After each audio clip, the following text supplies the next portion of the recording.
Dr. Francescutti, thank you for taking the time out of your crazy schedule to put together this audiobook. My pleasure, Jeff. An emergency room physician, university educator, corporate advisor and mentor, safety advocate, now the president of the Royal College of Physicians and Surgeons of Canada. And, oh yeah, father of three. How do you manage?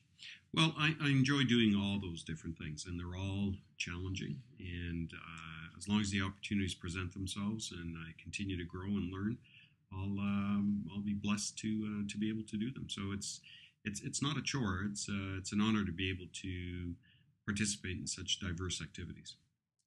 So I met you more than a decade ago when you spoke to the company that I was working for at the time. At the time, the company was probably the largest energy provider in the world, and we were gathered for a monthly safety talk where we discussed our safety performance and upcoming objectives and that sort of thing. And let's be honest, the corporate world hasn't done a very good job of keeping safety and safety-related topics interesting in the workplace. And I dreaded this monthly get-together like a lot of others did. And on the stage walks this guy I'd never seen or heard of before, Dr. Louis Hugo Francescutti.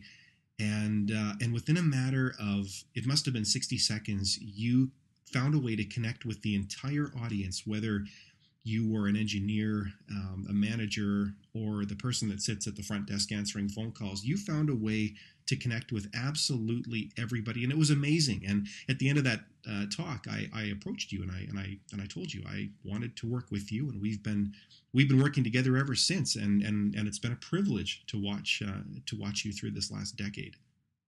Well, I think the important thing is, as you said, you've got to connect with people at their level. And all humans have basic needs. And once you identify what those needs are, then you can start working on the real issues. So even though organizations think that reducing injuries are the real issues, the real issue is making sure that you've got a workforce that's satisfied, that's healthy, both physically and mentally, and that's empowered to make the changes that you want as an organization. And those are all skills that can be transferred to individuals. So that's why I think it's exciting, because all you have to do is find out what people want to do and then just guide them and let them do it. So there's nothing real magical about it. Everybody knows what needs to be done. Everybody knows what needs to be said, but not everyone's comfortable saying it. And I've developed, a certain degree of comfort in telling it like it is, and the audience responds to that. So let's step back. Who is Louis Francescutti? Where did it all begin? Well, I think I've had good mentors over the years that have been able to take everyday occurrences and make them very special. And that's all that I've tried to do, is take everyday life as I see it in the emergency room, which is biased. We don't see the best of the world in the emergency department, but take those experiences and take the experiences teaching, the next generation of students and physicians in training, and applying them in the real world. And when you do that, something quite magical happens. And as time goes on, it just seems to be getting better and better. And our latest presentation, The Humanity of It All, ties all these loose ends together so that individuals that come to the presentations are able to say, wow, it's not really that complicated, and I really do want to get re-engaged in my life and re-engaged in my company's life as well. What was it like for you as a child? Oh, it was your typical, very supportive Italian family that, provided for our needs. And we weren't very rich growing up, but we sure had everything that we needed provided to us. And the expectation that we would do the same for not only our kids, but for others as well. So it was a very, very positive upbringing. Exciting as well. In Montreal, you can't find a better place to grow up as a kid. And what was it that pointed you in the direction of medicine? Well, I actually stumbled across that. I never thought that I could make it in medicine. And it was while doing a graduate degree in immunology that the opportunity presented itself to apply to medical school. And was fortunate enough to get accepted. Probably wouldn't get accepted nowadays. I mean, the students that are getting in nowadays are so talented and academically and socially, and have got such a strong volunteer base that all of us practicing today say we would probably not get in. but stumbled across it and then discovered that it was a great way to once again not only make a living but engage with individuals from many different walks of life. You mentioned earlier that you had mentors that you looked up to back in the early days. Who did you look up to at the time, and who do you look up to now? Well, I can remember them very clearly. Paul Labelle, a long time ago, brought paramedic training into Quebec and was very, very instrumental in helping us, get motivated around the whole issue of better first aid and better pre-hospital emergency care. Another fella at Dawson College around photography and the business of photography, and how most successful photographers are 10% photographers, 90% businessmen. So the whole aspect of how to make contacts, keep contacts, follow up, meticulous, record keeping. And then in the university environment, Tom Wegman, my PhD supervisor, who was the most exciting, dynamic guy that you could meet, and his whole life revolved around reproductive immunology, and you could sense that enthusiasm in his lab. Garner King, who was an intensivist and served with such patience as a mentor to many medical students and residents, and Tom Noseworthy, and Bill Sturgeon, and the list goes on. These are very special people that had very special skill sets, and they had been mentored themselves and took it upon themselves to to mentor me and provide opportunities that wouldn't have happened without their guidance and friendship. So we're going to talk about a lot of things today. Let's talk first about the emergency room where you work as a physician. It must be demanding, both mentally and physically. Can you tell us about a typical day there?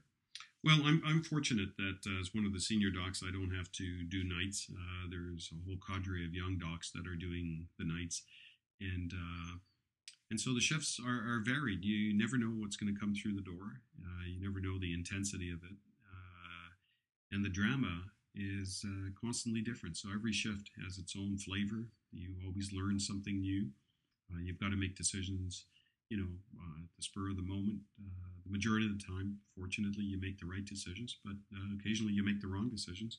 And as long as you learn from them, that's what emergency medicine is all about. It's very difficult when a patient walks in off the street and you could make up to 44 different thousand diagnoses, and there's 33 documented ways that you make errors when you see patients in the emergency room. It's a challenge that constantly makes you want to be your best and to meet the needs of the patient in a very unpredictable environment. So emergency medicine is not for the faint-hearted, but by the same token, it offers so many rewards that it'd be hard to find another career that would be as enjoyable as emergency medicine. What sorts of things would you encounter that you feel drive you the most towards initiating advocacy efforts for change in our society? Well, there's many issues that still need attention out there. And the biggest one is injury, not only within the workplace, but within travel, at home, at play. And the injury problem is one problem that, for whatever reason, society continues to neglect it. And so it provides the greatest opportunity for an individual to advocate on behalf of those that have been injured, are currently injured, or will be injured, and to try and reduce that burden. And that's why coming into the corporate world and industry that has the problem right in front of their eyes, it's nice to be able to show them what others have done successfully in reducing injuries. And we know that the majority of injuries, if not all, are totally predictable and preventable.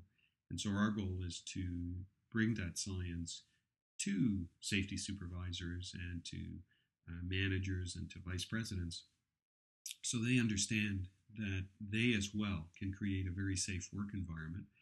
And hopefully that attitude would continue in the private lives of individuals as well. So the challenge is enormous. Alberta and Canada still has very high injury rates in comparison to the rest of the world. And our job's to try and make absolutely sure that we can reduce the burden of injury for organizations by coaching and mentoring them through the process. How long have you been teaching medical students at the University of Alberta? Oh, since the late 80s, I've had the opportunity, both as a resident and a faculty member, to interact with these men and women and watch them evolve into their own careers. So it's nice now to see some of them are actually teachers. So it's always nice when you see your students become teachers. So it's something that's exciting, and it's one of the reasons that I can see myself doing this forever, is that the challenge never disappears of working with young bright minds that constantly challenge you to be at your best as well. What subjects do you enjoy teaching the most? Uh, I enjoy teaching the injury advocacy and how to interact with media and society and government and industry to getting an issue on the agenda, keeping it on the agenda, and moving it forward. So I think the advocacy work is what I get the greatest satisfaction out of.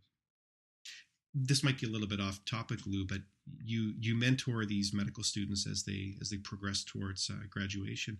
Following their achieving physician status, do they maintain a relationship with you for a mentorship sort of? Oh, absolutely. And I've got some people I'm in contact with that I've been in contact with for over 15 years now, and the relationship are so strong that it's a two-way street. I learn from them as well. Initially, I was primarily the provider, of support and mentoring and guidance, but now, these areas that these students have gone into are so new that it's nice to be, kept up to speed and challenged by these bright minds. So it works both ways, and I think it's incredibly important to maintain these relationships because they serve as anchors in your life. And the more anchors you can set, the easier it is to not get lost. And when times get tough, you can just go back and go to an anchor that's been set and reconnect and re-enjoy all those great experiences you've had with them. You're involved in a lot of things. A doctor and professor are just at the tip of the iceberg. Tell us about the myriad of initiatives and events that you are involved in. Well, the biggest one right now is serving as president of the Royal College of Physicians and Surgeons of Canada. That's the organization that sets the standards for postgraduate medical education and has over 44,000 members around the world. So that's a big responsibility where we've got to make absolutely sure we're meeting the needs of our trainees and meeting the needs of our fellows after they go into practice. But that also allows me the opportunity to engage in topics that are near and dear to me that have now become near and dear to the organization as well. And one of them is a major initiative in injury that we're working on, where we're trying to make injury a topical issue for Canadians and try and reduce the burden of injury across the country by engaging these specialists to get actively involved. Emergency medicine, as we mentioned, is always exciting, and I'm still able to do, my 6 or 7 shifts a month in the emergency department. Teaching at the university is exciting, especially when you're developing new courses, which I'm doing right now. And the occasional consulting with industry as well. Although I don't have as much time to do as much of that as I'd like, the times that I do get out are very rewarding because you can see the problems are real for these organizations, and it's nice to be able to move them towards solutions.